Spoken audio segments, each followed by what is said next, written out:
Joining us this morning on the Trocaire College Live Line from Level Financial Advisors, Michael Angelucci. And Michael, thanks for joining us. The reason we're talking with Michael today is because of the news that we brought you yesterday that Erie County is giving Bills fans the chance to directly invest in the new stadium by way of Bills bonds. That's right, municipal bonds sold by the county that would directly go to what they have to pay for the stadium.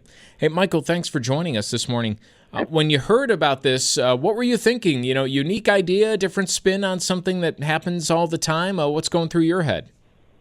Yeah, I think it's a unique idea. I mean, coming from somebody that's been a Bills fan for as long as he can remember and still loses sleep when they lose, I think it's neat. You know, it's a novelty thing.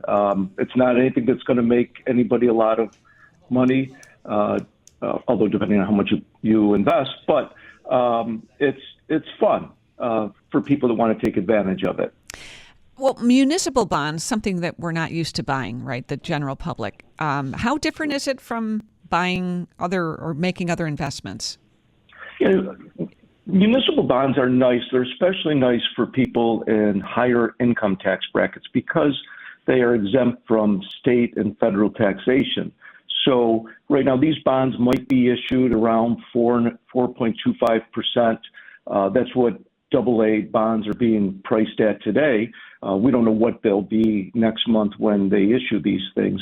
But for somebody to get 4.25% tax-free, that's the equivalent, depending on what tax break you are, from anywhere between 5 and 6% in a taxable account. So they are appealing, especially to people that are in higher tax brackets. I mean, that's pretty nice. So for the average fan, though, looking at this, it's not going to be as easy as forking. Not that forking over $5,000 is easy for anybody, right? But it's not even that easy. You need to set up a brokerage account. What do we mean by that, and how intricate is doing that? It will depend on the brokerage account you go to. The website buybillsbonds.com has the different brokers you can go to and open an account.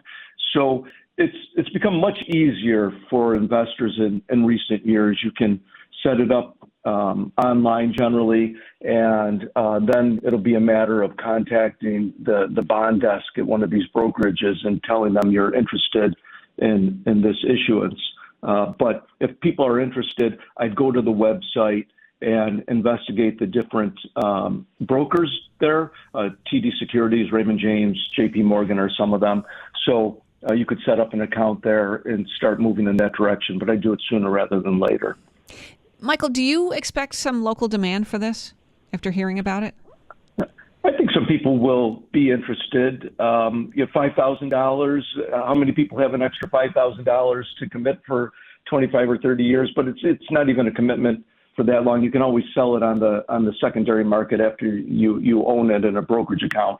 But I think there will be interest because like I said, it is a novelty thing. You see sometimes, like I've got clients, they might have Disney or they buy Disney stock for their grandchildren or their children because it's a novelty thing. They want them to own part of Disney. Here you won't own part of the Bills, but you own part of the Bills experience with the stadium. You get to say that you contributed. I mean, we can all say it already. But you get to say you directly contributed in a way to building the stadium, right? So you invest $5,000, you put it in this bond. Then what happens for people who don't really do bonds or even stocks for that matter?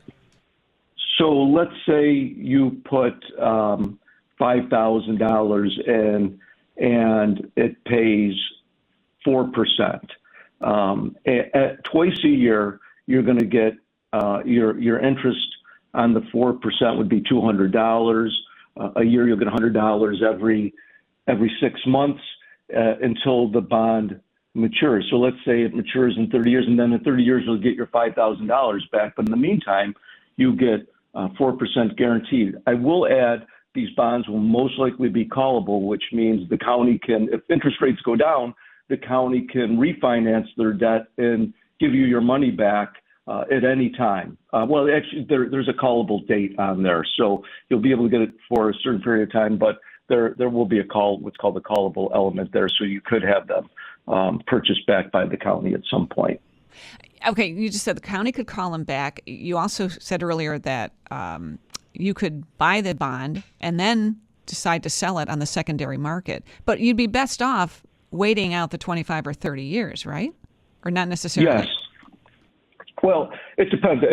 If you need cash in the meantime, if you need your money back, if you invest $5,000 or $100,000, and for whatever reason you need to get that money for some other purpose, you can sell them on the secondary market. That will be subject to market interest rates at the time. If interest rates go down, if they're lower than 4%, you might be able to sell your bond at a gain. If interest rates go up for whatever reason a few years from now, you may have to sell that $5,000 or $100,000 worth of bonds at a loss. It will depend on the market at the time. Well, it's a lot to wrap your head around. Good news is you got about a month to do it before these things go on sale. Michael, thanks for joining us this morning. Michael Angelucci with Level Financial Advisors.